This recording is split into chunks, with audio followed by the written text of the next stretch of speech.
अगला coagulation form करने का मेथड है बेटा बाय एडिंग इलेक्ट्रोलाइट।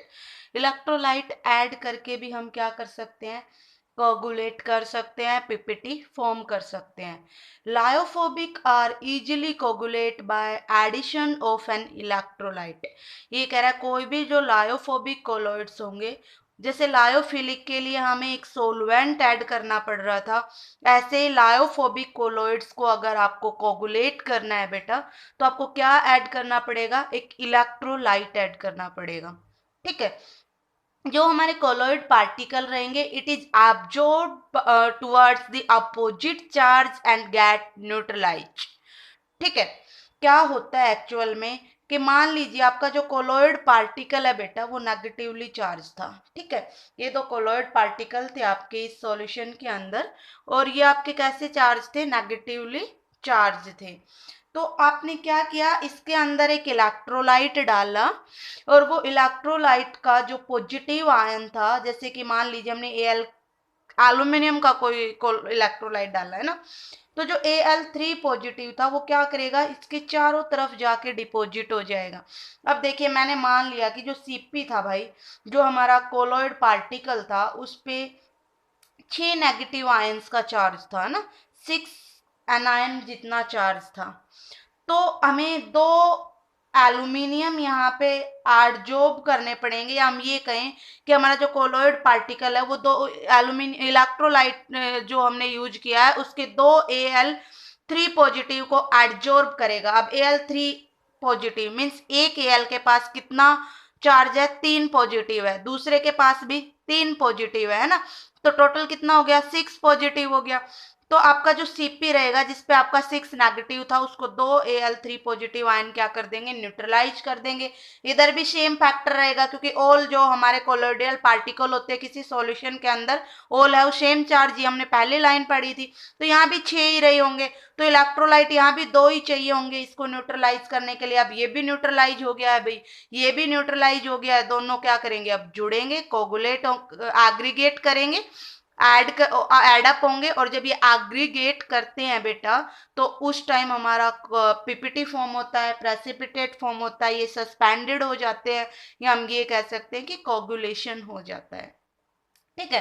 तो हमारा जो पीपीटी फॉर्म होगा, ये कह रहा है उस पे इलेक्ट्रोलाइट का जो एक्शन रहेगा कि किस तरीके से इलेक्ट्रोलाइट, कौन सा इलेक्ट्रोलाइट आयन हमारा वहां पे जाएगा, वो किन दो फैक्टर्स पे डिपेंड करेगा। एक तो sign of charge, charge sign क्या है इस पे डिपेंड करेगा, और दूसरा वैलेंस ऑफ आयन, आयंस की जो वैलेंसी है वो क्या है, इस चीज पे भी डिपेंड करेगा। ठीक है। साइन ऑफ चार्ज पे कैसे डिपेंड करता है बेटा, जैसे अभी हमने देखा कि जो कोलॉइड पार्टिकल था हमारा नेगेटिवली चार्ज था, तो इसके पास कौन आके एडजॉर्ब हुआ, एक पॉजिटिव चार्ज इलेक्ट्रोलाइट एडजॉर्ब हुआ है, ताकि वो उसके इफेक्ट को क्या कर पाए, न्यूट्रलाइज कर पाए। तो हम ये कह सकते हैं कि कोलॉइड पार्टिकल का हमारा जो साइन रहेगा, उससे नेगेटिव हमारा, उससे अपोजिट हमारा इलेक्ट्रोलाइट का आयन उस पे आके एडजॉर्ब होगा। फॉर एग्जाम्पल, अगर colloids particle have negative charge, then some electropositive particle are adsorbed on the surface of colloid particle to neutralize the effect of ions, and if our colloids particle are positively charged, then some negative electrolytes are adsorbed on the surface of colloids particle to neutralize the effect of colloid particle। ठीक है बेटा, समझ आया, मतलब opposite रहेगा। अगर colloid पे negative है तो पॉजिटिव आएगा, कोलॉइड्स पे पॉजिटिव है तो नेगेटिव आएगा। ठीक है। तो साइन ऑफ चार्ज पे कैसे डिपेंड करेगा कि ion of opposite sign to those present on the surface of particle cause the PPT of the particle. ये क्या है कि जो हमारा जो अपोजिट चार्ज जो इस सरफेस पे प्रेजेंट है वही क्या करेगा, पीपीटी का कारण है, पीपीटी को फॉर्म करेगा। पॉजिटिव चार्ज अगर हमारा इलेक्ट्रोलाइट है तो इसका मतलब काज पीपीटी ऑफ नेगेटिव पार्टिकल, है ना। अगर ये पॉजिटिव है तो ये नेगेटिव की वजह से पीपीटी बनेंगे, अगर ये नेगेटिव है तो ये पॉजिटिव की वजह से पीपीटी बनेंगे। ठीक है। ये तो इफेक्ट ऑफ साइन हो गया है। अब बात कर लेते हैं वैलेंसी ऑफ आयंस, कि आयंस की वैलेंसी पे कैसे डिपेंड करता है।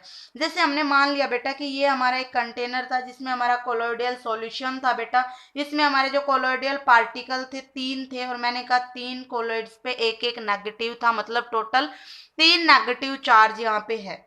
अब देखो हमारे पास इलेक्ट्रोलाइट में 3 ऑप्शन थे, Na positive, Ca positive, Al3 positive, 3 option हमारे पास है। तो हम किसको एडजॉर्ब करवाएं इसको न्यूट्रलाइज करने के लिए? एक तरीका तो ये है कि मैं 3 Na एडजॉर्ब करवाऊं टू न्यूट्रलाइज 3 नेगेटिव आयंस, है ना। इन 3 नेगेटिव आयन को न्यूट्रलाइज करने के लिए मुझे 3 Na पॉजिटिव एडजॉर्ब करवाने पड़े। या एक आसान सा तरीका ये भी था बेटा कि मैं एक ही 3 पॉजिटिव वाले Al को एडजॉर्ब करवा दूं, वो एक ही क्या करेगा, इन तीनों नेगेटिव को न्यूट्रलाइज कर देगा, है ना।